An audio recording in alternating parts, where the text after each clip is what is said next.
Con el apoyo de los socios de la coalición, el Partido Nacional presentó en la Comisión de Constitución, Legislación y Códigos del Senado un nuevo proyecto sobre corresponsabilidad en la crianza, o también llamado tenencia compartida. Distintas organizaciones por los derechos de niñas, niños y adolescentes se manifestaron en contra, así como también la bancada del Frente Amplio. Va a ser un gusto conversar en la Red 21 con la senadora frente amplista Silvia Nane, a quien le decimos la bienvenida, y empezamos por allí. ¿Por qué oponerse a este proyecto que desde el gobierno, principalmente encabezado por el presidente de la República, Luis Lacalle Pou, hay interés en aprobar? ¿Por qué estar en contra? Muchas gracias, Ana María. Muchas gracias por el espacio. A ver, en primer lugar, la oposición nuestra es porque estamos escuchando a las organizaciones que trabajan con la protección de la infancia y la adolescencia. No es una decisión de un grupo de iluminados del Frente Amplio. Es haciendo caso a las advertencias de UNICEF, haciendo caso al Comité de los Derechos del Niño, haciendo caso a lo que dicen las organizaciones que trabajan con la infancia, ANONG, atendiendo a los planteos de la Asociación de Defensores Públicos, atendiendo a lo que dice InMujeres, atendiendo a informe de ONU Mujeres. Esto ha sido debatido profundamente y seriamente dentro del Frente Amplio y se ha hecho una reflexión profunda en consulta, no solamente, ya te digo, entre nosotros, sino con las organizaciones. Y las conclusiones a las que llegamos es que este proyecto no es necesario. No es necesario legislar en esta materia. Y vamos a ver un poquito por qué. En los casos de parejas a cargo que se separan, hoy que deciden vivir vidas separadas, la tenencia compartida es la más habitual de los acuerdos de tenencia. El más habitual y por lejos, en arriba de un 90% de los casos, según nos dicen los catedráticos de Derecho de Familia, según nos dicen catedráticos y abogados que trabajan en el centro jurídico de la Facultad de Derecho, que después de la Defensoría Pública son los que más casos tienen,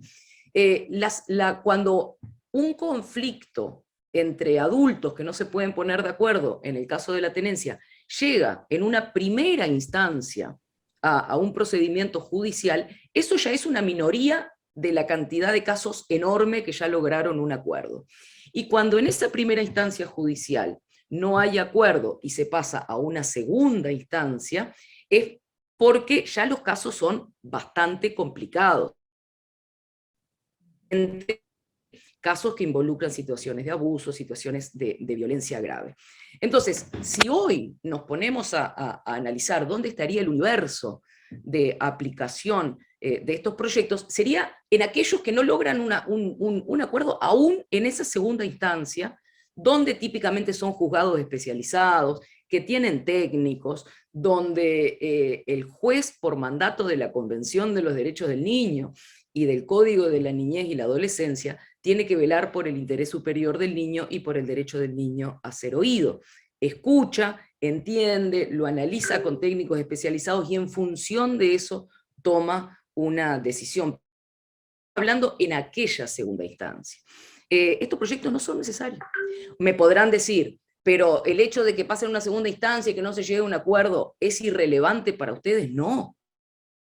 no, para nada. Pero nos parece que no se arregla haciendo una ley, sino tratando este tema con la integralidad que merece y dándole más recursos al Poder Judicial para que pueda resolver esas debilidades quizá que esta gente denuncia en los procedimientos judiciales, pero no podemos legislar para casos particulares con una ley general.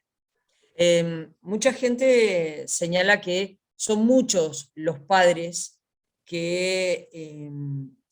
los afecta esta situación Y uno podrá decir, pero lo importante son los niños. Pero si un padre por una situación injusta, un niño por una situación injusta, deja 1, 2, 3 años de ver a su padre, impacta sobre su vida muy negativamente, sobre niños, niñas y adolescentes. Separarlos de sus padres y en definitiva de su familia paterna. Digo porque la mayor de las situaciones que se plantean está vinculado a padres y a familias paternas. Son muchos los abuelos, las abuelas que dicen, dejé de ver a mi nieto no me ve, no viene a casa, y eso impacta por no poner en el centro a los adultos, sino a los niños, sino cómo ese niño se ve impactado de no estar con su papá. Sí, mira, Ana María, justamente nosotros nos preocupaba esa situación e intentamos, siempre que analizamos y reflexionamos sobre estos temas, tener la mayor amplitud mental para poder analizarlo y tratar de tener información lo más concreta posible. De todas formas, quiero reiterar que el Comité de los Derechos del Niño, las organizaciones de infancia, UNICEF y la Asociación de Abogados Defensores Públicos están en contra de este proyecto, aún conociendo de primera mano esas situaciones que tú acabas de referir. Pero, yendo a los datos concretos, nosotros hicimos, creo que fue en mayo del año pasado, un pedido de informes a la Suprema Corte de Justicia y una solicitud de acceso a la información pública,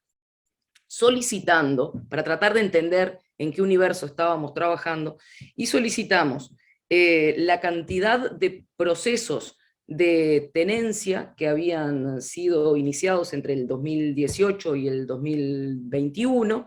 y de esos procesos de tenencia y de solicitud de visitas, cuántos habían sido iniciados por varones, cuántos habían sido iniciados por mujeres, cuántos habían sido denegados, y si había alguno que hubiese sido denegado sin una razón fundada en términos judiciales. La Suprema Corte de Justicia nos dijo que lamentablemente su sistema estadístico no contaba con el detalle de información suficiente como para hacer esas aperturas en hombres, mujeres, que nosotros le habíamos solicitado, pero generales. Cuando nos da números generales,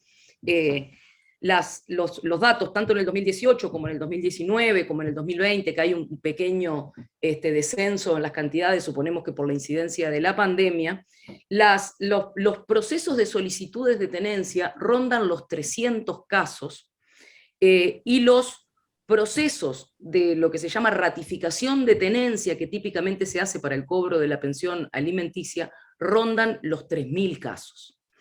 Entonces, lo que nosotros decimos es, en definitiva, sobre esos 300, la Corte también nos dice que no hay ninguno que se devuelva, digamos, con una negativa sin un fundamento judicial, lo cual es bastante lógico, ¿no? Entonces, sobre ese universo de los 300 casos, que además, vayamos de nuevo, son los que deberían, una minoría de esos, llegar a una segunda instancia, estamos hablando de procedimientos que debieran ser tratados con la actual legislación. Y ahí yo quiero hacer una aclaración, Ana María, porque cuando uno habla de este tipo de conflictos familiares, que habla de vínculos afectivos rotos, que habla de la vida de gurises y gurises, que habla del relacionamiento familiar, no se puede tratar desde el dogmatismo, y creo que tenemos que poder entender esas emociones profundamente humanas. Y por eso es que nosotros entendemos que esta cuestión de los procedimientos tiene que ser mirada desde un ámbito mucho más integral. Si nosotros hablamos de que tenemos problemas en los procedimientos judiciales, démosle recursos al Poder Judicial para que sostenga lo que hace falta para solucionar esos problemas y atender esas situaciones de una mejor manera que como la que se está haciendo ahora. De hecho, el Poder Judicial es consciente, y la Asociación de Defensores Públicos son conscientes de las carencias del sistema, y por eso vienen a las rendiciones de cuentas a pedir más presupuesto para poder reforzar esos sistemas de atención. Los defensores públicos ahora dicen, nosotros queremos ser independientes también del Poder Judicial, como es la Fiscalía, para poder sostener estos casos con una mayor independencia. Entonces, tenemos que poder mirar esto también en la integralidad de un sistema de cuidados. No podemos negarle recursos al Poder Judicial, desmantelar el Sistema Nacional Integrado de Cuidados, seguir permitiendo que el Instituto Nacional de las Mujeres siga sin entregar su Plan Nacional de Violencia de Género, y pensar que con una ley que, reitero, legisla sobre una cantidad de casos y no es necesaria para la mayoría de lo que ocurre hoy, lo vamos a solucionar. Y también, y esto solamente para redondear, me parece que quienes promueven con esos argumentos este proyecto de ley están generando en mucha gente que genuinamente tiene esa preocupación una expectativa que no se va a cumplir.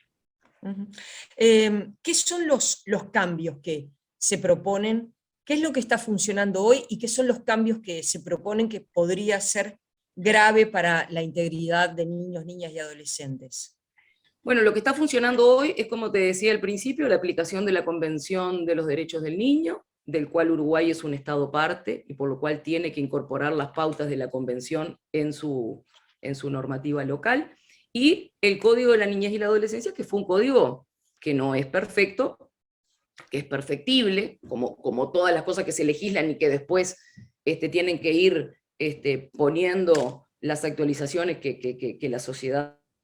viendo, pero fue un código que se discutió largamente, ¿no? Y que se discutió con la sociedad civil, con los partidos políticos, con las organizaciones, y que están todo de acuerdo con la Convención de los Derechos del Niño. Eso es lo que se aplica del niño a ser oído y se preserva el interés superior del niño, niña o adolescente. Eso es lo que hay hoy. Sobre esos cambios se hace, por ejemplo, un cambio que a nosotros nos preocupa mucho en el Código de la Niñez y la Adolescencia, que es referente a las medidas cautelares que impone la ley 19.580, que es la ley de violencia basada en género, está diciendo que las medidas cautelares que la ley 19.580 impone ante casos de violencia pueden ser levantadas en caso que no esté en peligro el interés superior del niño. Y pone en manos del juez, con la excusa de que están preservando el derecho del niño a ser oído, pone bajo la potestad de los jueces el hecho de que se puedan levantar esas medidas cautelares y se puedan retomar, por ejemplo, regímenes de visita, aún luego que se impusieron las medidas cautelares por una denuncia de violencia. Para nosotros esto es terrible, pone en una situación de desprotección impensable a niños, niñas y adolescentes, y lleva a pensar que en el sistema de justicia pueda haber personas que piensen que el interés superior del niño, niña o adolescente no está lo suficientemente comprometido como para no seguir aplicando las medidas cautelares ante una denuncia de violencia. Es muy raro pensar que quienes hoy por hoy están aplicando la Convención de los Derechos del Niño, hoy están aplicando el Código de la Niñez y la Adolescencia, puedan tomar otras decisiones que no sean basadas en esos antecedentes, ¿no? Por otro lado, están las advertencias que nos hacen los defensores de oficio, que como ustedes saben llevan más del 90% de las causas de defensoría en nuestro país, que justamente no son las causas de defensoría de quienes pueden pagar el acceso a la justicia, que este proyecto de ley les indica la forma en la que tienen que hacer su trabajo, y ellos lo dicen de una forma muy clara. Dice, nos quedamos pensando si el día de mañana alguien va a hacer una ley para decirle a los cirujanos cómo tienen que operar, ¿no? Porque acá se les dice a los defensores de oficio que se tienen que reunir una vez con el progenitor, con uno de los progenitores y el niño, niña o adolescente, o los niños, niñas o adolescentes, y después otra vez con el otro progenitor y con los niños, niñas y adolescentes. Participar a los gurises y a las gurisas de esos conflictos de adultos. Que reitero, hoy, en términos generales y en la gran mayoría de las causas, se resuelven de común acuerdo.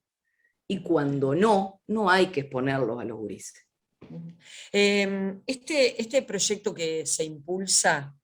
cambia quienes pierden la patria potestad y quienes la mantienen. Bueno, gracias por la pregunta. Ana María, eso fue un tema de discusión que surgió en el día de ayer, porque habíamos advertido, no solo nosotros, también las organizaciones sociales, que en el artículo 2 de esta versión del proyecto de ley que se nos dio para estudiar y que fue la que se divulgó, en el artículo 2 dice expresamente las razones de pérdida de patria potestad serán únicamente las enmarcadas en el artículo 285 del Código Civil. Lo cual, si dice únicamente por el 285, estaba incluyendo las causales del 284, que son proxenetismo hacia hijos o hijas, femicidio o intento de femicidio de la madre de los hijos e hijas, o delitos violentos hacia hijos e hijas. Cuando advertimos eso, lo advirtió incluso en una nota de prensa la doctora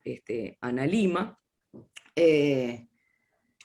resulta que después la senadora Aciaín, en una nota de prensa en un medio público ayer, dijo que había sido un error involuntario y que era una cuestión que se arreglaba fácil agregando un articulito. Y acá, Ana María, yo quiero ser responsable de lo que digo. Me quiero hacer responsable de lo que digo y lo quiero decir de una forma que no sea hiriente, porque no corresponde además. Pero no corresponde la banalidad de decir que el artículo 284 es un articulito.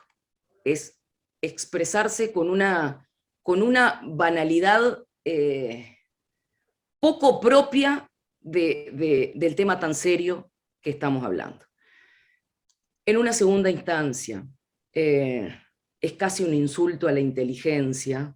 pensar que alguien escribe la palabra únicamente por un error involuntario. Y en tercer aspecto, no solamente se le pasó a quien lo escribió, sino que se le pasó a todos los que lo firmaron. Tú decías, este es un proyecto que tiene las firmas de todos los integrantes de la bancada de senadores de la coalición de gobierno. Cuando analizamos un proyecto de ley, yo lo hago habitualmente, no solamente lo analizo yo, sino que obviamente, y porque uno no sabe de todo, lo analiza también el grupo de asesores que trabaja con la bancada. Entonces, nuestra preocupación es que esto se le pasó a la senadora Ciaín, a la senadora Sanguinetti, al senador Amin Mifuri, al senador De Mato, al senador Manini Ríos, al senador Gandini, al senador Sartori, al senador Lozano, al senador Raúl Valle, a la senadora Bianchi, a la senadora Rodríguez, al senador Cami, al senador Da Silva, al senador Botana, al senador Coutinho y al senador Pablo Lanz, que de hecho dice ser uno de los autores de las modificaciones que se introdujeron. Entonces, esto es grave, porque si vamos a tener que hacerle el control de calidad a los proyectos de la coalición, y por otro lado, vamos a tener que estar denunciando públicamente sus errores para que los reconozcan después que pasó por tantas manos y por tantas firmas, a nosotros realmente nos parece una actitud de irresponsabilidad política y ética que da lugar a inferencias sobre la forma en la que se está legislando, sobre la forma de conseguir los votos y salir a votar a la carrera. ¿Quiere decir entonces que una persona que comete femicidio no perdería la patria potestad? Bueno, en esta versión que nosotros tenemos no, ahora la senadora Aciaín me consta que ayer estuvo repartiendo a la prensa una versión corregida que todavía no entró en la comisión porque la comisión todavía no sesionó, la comisión va a sesionar hoy de tarde, por lo cual yo insisto en que la versión del proyecto que está hoy a estudio, que es la que tiene el Frente Amplio, es la versión que no tiene corregido el articulito. ¿Cómo se sigue entonces? Aparentemente, hoy el senador Lanz o hizo declaraciones o emitió un comunicado o algo diciendo que él no iba a estar hoy en la votación de la comisión, que por lo tanto solicitaba que este proyecto fuera tratado el martes próximo.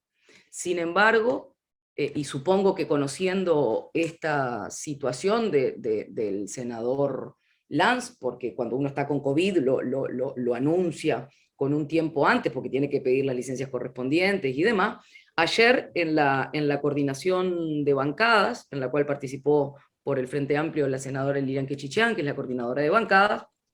la senadora Bianchi, que será quien presida la sesión del miércoles y también integrante de la Comisión de Constitución y Legislación, anunció que el proyecto, y la senadora Ciaín también lo anunció ayer, que el proyecto salía mañana de comisión y que ingresaba el miércoles en el plenario de la Cámara para ser tratado y aprobado porque sostienen que tienen los votos. Gracias por la entrevista. Por favor, muchas gracias a vos, Ana María, un gusto enorme.